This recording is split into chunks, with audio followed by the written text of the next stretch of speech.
नमस्कार दोस्तों, स्वागत है आप सभी का फिर से एक बार हमारे चैनल सनातन धर्म का संसार पर। दोस्तों, अगर आप अपनी लाइफ में कुछ नया सीखना चाहते हैं तो चैनल को सब्सक्राइब जरूर करिएगा। दोस्तों, इस बार 500 सालों के बाद 19 मई के दिन ज्येष्ठ कृष्णा अमावस्या तिथि पर ज्येष्ठ अमावस्या, वट सावित्री, शनि जयंती और सर्वार्थ सिद्धि योग एक साथ पड़ रहे हैं।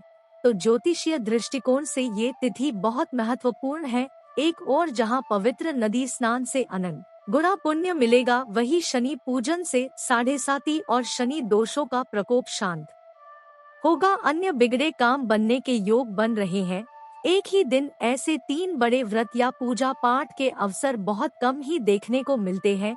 इस दिन आप एक खास उपाय करके शनि देव की कृपा, पितरों की कृपा, अखंड सौभाग्य का आशीर्वाद और पुण्य फल भी प्राप्त कर सकते हैं। ये दिन सुख सौभाग्य के साथ ही शनि की साढ़े साती ढैया और ग्रह दोष से राहत भी प्रदान करने वाला होगा। ज्येष्ठ अमावस्या तिथि को कर्म फलदाता शनि देव का जन्म हुआ था, तो इस शनि जयंती के अवसर आप शनि देव की पूजा करके साढ़े साती ढैया और शनि दोषों से राहत पा सकते हैं।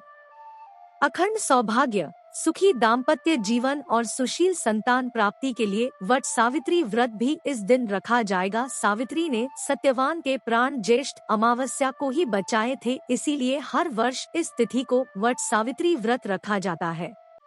सोमवार के दिन पड़ने से ये ज्येष्ठ अमावस्या है। ये दिन पितरों को प्रसन्न करने के लिए भी खास माना जाता है। इस पितरों को प्रसन्न करने के लिए उपलों की आग में गुड़ घी का धूप करने से पितरों का आशीर्वाद प्राप्त होता है। मान्यता है कि पितरों की कृपा से जीवन की तमाम समस्याओं का अंत हो जाता है। ज्येष्ठ अमावस्या के दिन तुलसी की पूजा का विशेष महत्व है। शास्त्रों में कहा गया है कि इस दिन सुबह स्नानोपरांत तुलसी में जल देकर 108 बार परिक्रमा करने से दरिद्रता दूर होती है, आर्थिक स्थिति में सुधार आता है। मान्यता अनुसार ज्येष्ठ अमावस्या के दिन गणेश जी को सुपारी चढ़ाने से और उनकी प्रतिमा के सामने दीपक जलाने से विशेष लाभ प्राप्त होते, व्यापार कारोबार में बरकत होती है, धन, यश, समृद्धि मिलती है। ज्येष्ठ अमावस्या के दिन ब्रह्मा, विष्णु और महेश के साथ साथ मां लक्ष्मी की भी पूजा की जाती है। ऐसे में उन्हें प्रसन्न करने के लिए बरगद के वृक्ष को जल चढ़ाकर परिक्रमा की जाती है और सुख शांति का फल प्राप्त किया जाता है। शास्त्रों में ज्येष्ठ अमावस्या को सबसे बड़ी अमावस्या कहा गया है। इस दिन स्नान, दान, पूजन करने से जीवन के बड़े से बड़े कष्टों से छुटकारा आता है, सुखमय जीवन की प्राप्ति हो जाती है। ज्येष्ठ अमावस्या के दिन पितरों को प्रसन्न करने हेतु श्राद्ध तर्पण किया जाता है। इससे पितरी प्रसन्न होकर शुभ आशीर्वाद देते हैं। इस दिन पितरों को प्रसन्न करने के लिए जल से भरा हुआ कलश, ककड़ी, छाता, खड़ा, खीरा आदि का दान किया जाता है, जिससे उनका आशीर्वाद हमें प्राप्त होता है और घर में धन संपदा में वृद्धि होती है। इस दिन दान करने का कई गुना अधिक पुण्य फल प्राप्त होता है। आज के इस वीडियो हम आपको एक ऐसा खास उपाय बताने जा रहे हैं जिससे देवी देवताओं सहित पितरों को आप प्रसन्न कर सकते हैं। अगर आप इस अमावस्या पर गौ माता को ये एक चीज खिला देते हैं तो इससे भगवान विष्णु जी के साथ ही मां लक्ष्मी की कृपा बरसेगी, पितृदोष समाप्त हो जाएगा, शनि के प्रकोप से बचाव होगा, कार्यों में आ रही विघ्न बाधाएं दूर होंगी, दुर्भाग्य सौभाग्य में बदल जाएगा। मां लक्ष्मी के आशीर्वाद से आपका घर धन धान्य से भर जाएगा, पैसों के नहीं सताएगी। बहुत ही प्रभावशाली और शीघ्र असरकारक उपाय है ये। मुख्यतः ये पितृदोषों से मुक्ति दिलाता है। पितृदोष ही हमारे जीवन में अनेक समस्याएं अड़चने खड़ी कर रहे होते हैं। गंभीर बीमारियां, नौकरी कारोबार में अपयश, घर में क्लेश, कलह, अशांति, कर्ज की समस्या, इनसे व्यक्ति ना तो चैन से जी सकता है और ना ही परिवार वालों को खुश रख सकता है। लेकिन आज का ये उपाय पितरों को और देवी देवताओं को दोनों को प्रसन्न और आपके सारे दुख कष्टों को दूर करेगा। आगे बढ़ने से पहले आपसे रिक्वेस्ट करते हैं कि वीडियो को लाइक जरूर करिएगा, दोस्तों को शेयर कर दीजिएगा और अगर आपने अभी तक चैनल को सब्सक्राइब नहीं किया है तो चैनल को सब्सक्राइब करके बेल आइकन जरूर दबाइएगा। दोस्तों, ये उपाय करने के लिए आपको चाहिए होगा बिना छना हुआ आटा यानी भूसे के साथ ही आटा लेना है। स्नान आदि के बाद ही आप इस उपाय को करें। स्वच्छ पात्र में शुद्ध पानी से इस आटे को गूंथे। इसकी आपको डो बनानी है तो उसी मात्रा में आटा ले। रोटियां स्वच्छ धुले बेलन चकले से चूल्हे पर बनाएं और दोनों रोटियों को अलग अलग थाली में रख दे। उसमें से एक रोटी पर आप शुद्ध घी लगा ले और दूसरी रोटी पर सरसों का तेल लगा ले। अब समय है पूजा का, तो घर के मंदिर के सामने आसनस्थ हो जाए। शुद्ध घी का दीपक जलाकर अक्षत के आसन पर रखें। सुगंधित धूप बत्ती जलाएं। यथा विधि पूजन करके नमस्कार करें और फल या मिष्ठान का भोग लगाएं। ना हो तो गुड़, शक्कर या बताशे का भी भोग आप लगा सकते हैं। ये भोग दो अलग अलग पात्रों में रखकर लगाना है। उसमें से एक पात्र में आप तुलसी दल रखें। ये भोग आपको भगवान विष्णु और महालक्ष्मी को लगाना है। दूसरे पात्र में रखा भोग हनुमान जी को लगाना है। ये भोग बूंदी के लड्डू का हो तो बेहतर है। भोग लगाने के बाद देवी देवताओं को नमस्कार करके विष्णु जी के 12 मंत्र ओम नमो भगवते वासुदेवाय का 108 बार जाप करें। इस मंत्र का तुलसी माला पर जाप करना बेहतर होगा। जाप करने के बाद भगवान श्री हरि विष्णु जी और मां लक्ष्मी को नमस्कार करें। दोस्तों, भगवान विष्णु को पितरों के देवता माना जाता है, इसीलिए पितरों को प्रसन्न करने के लिए भगवान विष्णु और लक्ष्मी जी का पूजन अवश्य करना चाहिए।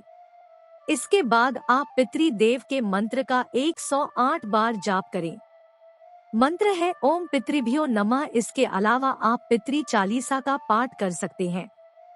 अब आप पितृदेव का स्मरण करके हाथ जोड़कर उनसे पितृदोष से मुक्ति देने की प्रार्थना करें। देवताओं से पितरों की आत्मा की शांति की प्रार्थना करें, उनकी मुक्ति की प्रार्थना करें।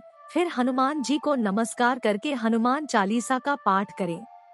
शनि देव हनुमान जी की पूजा से प्रसन्न होते हैं। हनुमान भक्तों को शनि देव परेशान नहीं करते हैं।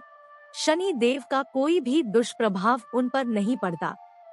हनुमान जी के भक्तों पर शनि देव सदैव प्रसन्न रहते हैं। तो अब आप शनि देव के इस मंत्र का जाप करें। मंत्र है ओम शम शनिश्चराय नमः। फिर हनुमान जी शनि देव को नमस्कार करके शनि देव के दुष्प्रभावों को दूर करने की आप हनुमान जी और शनिदेव से प्रार्थना करें। पूजन प्रार्थना के बाद आपने भगवान विष्णु और मां लक्ष्मी को तुलसी दल डालकर जो भोग लगाया है उसे आप घी लगी रोटी पर रख दें और दूसरे पात्र में रखा भोग जो आपने हनुमान जी को लगाया है उसे आप सरसों के तेल लगी हुई रोटी पर रख दें। अब इन रोटियों को आपको गौ माता को खिलाना है। दोस्तों, गौ माता की महिमा अपरंपार है। शास्त्रों के गौ माता में 33 कोटि देवी देवता वास करते हैं। मनुष्य अगर गौ माता की सेवा करे तो वो संकटों से बच सकता है। गाय की पूंछ छूने मात्र से मुक्ति का मार्ग खुल जाता है। तो गौ माता के पास जाकर आप गौ माता को नमस्कार करें और उन दोनों रोटियों को गौ माता को खिला दें। अगर काले रंग की गौ माता मिले तो बेहतर है, नहीं तो आप किसी भी गौ माता को ये रोटियां खिला सकते हैं। खिलाते समय सबसे पहले आपको सरसों का तेल लगी हुई रोटी गौ माता खिलानी है। खिलाते समय गणेश जी, हनुमान जी और शनि देव का स्मरण करें, अपनी परेशानियां बताएं और उनके निवारण हेतु विनती करें। उसके बाद घी लगी हुई रोटी आपको गौ माता को खिलानी है। ये रोटी खिलाते समय आप विष्णु जी का स्मरण करें और संकट निवारण हेतु प्रार्थना करें। फिर पितृ देवता को नमस्कार करके उनसे पितृदोष और पितृ ऋण से मुक्ति की प्रार्थना करें। दोस्तों, इस तरह गौ माता को रोटियां खिलाने से 33 कोटि देवी देवताओं का आशीर्वाद मिल जाता है और शनि की 7.5 के दुष्परिणाम, पितृदोष आदि से राहत मिलती है। कार्यों में आ रही विघ्न बाधाएं दूर होने लगती है। सुख समृद्धि संपन्नता का आगमन होता है। व्यापार कारोबार में बरकत आ जाती है। गौ माता में मां लक्ष्मी का भी वास होता है, इसलिए गौ माता की सेवा करने से पैसों संबंधित सारी समस्याएं भी दूर हो जाती है। ये उपाय अत्यंत शीघ्र फलदायी माना जाता है। केवल इतना ध्यान रखें कि वो रोटियां बासी ना हो। उन्हें ताज़ी रोटियां ही खिलाएं। गौ माता को आदरपूर्वक दोनों हाथों में रखकर रोटी खिलाएं। वहां उनके सामने रोटी फेंके नहीं या फिर जहां उनका चारा रखा जाता हो वहां पर रोटियों को रख दें। रोटी खिलाते समय चप्पल को उतार दें। महिलाएं मासिक धर्म के दौरान गौ माता को रोटी ना खिलाएं। ये उपाय धन समृद्धि दायक विघ्न नाशक माना जाता है। इस तरह गौ माता को रोटी खिलाने से घर में सुख समृद्धि आती है, पैसों की किल्लत खत्म हो जाती है, पितृदोष से मुक्ति मिलती है, शनि दोष का असर कम हो जाता है। इससे देवताओं पितरों की कृपा मिल जाती है।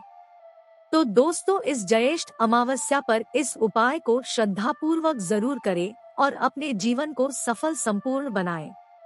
आज के लिए बस इतना ही दोस्तों। अगर आपको ये वीडियो पसंद आया है तो वीडियो को लाइक करिएगा, दोस्तों को शेयर जरूर करिएगा और चैनल को सब्सक्राइब करके बेल आइकन जरूर दबाइएगा ताकि आने वाला नॉलेजेबल वीडियो आपको सबसे पहले मिले। दोस्तों, मिलते हैं अगले वीडियो में, तब तक के लिए नमस्कार और धन्यवाद।